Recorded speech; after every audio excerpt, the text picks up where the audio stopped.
This curious object is called a spiraculum, invented by a very fine German artisan. And the idea is to make it spin up to speed using gravity. First it's on the inside of the rail and then on the outside of the rail.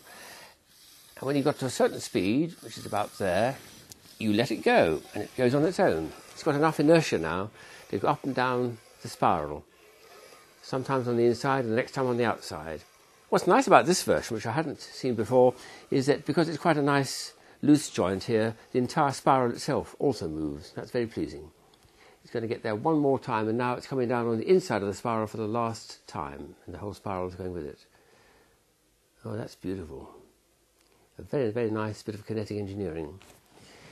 Now, the other piece is much trickier to learn to do. It took me several hours when I first had it. Again, it's a very strong magnet. That's got a strong magnet inside. And when you place it on the underside and give a spin, it's going to keep in an upright plane all the time, but then you've got to keep a downward slope so that it can overcome the loss due to friction. And it means continually moving and transferring our hands, one hand to the other. That's taken me a long time to learn, but it's a very enjoyable experience once you've learned to do it. The radiaculum, this is the advanced version, there are easier versions, is a tricky one to do, but it's very satisfying when you've done it. And when you fail, of course, it just runs out of steam. The radiaculum. Two very fine bits of kinetic sculpturing.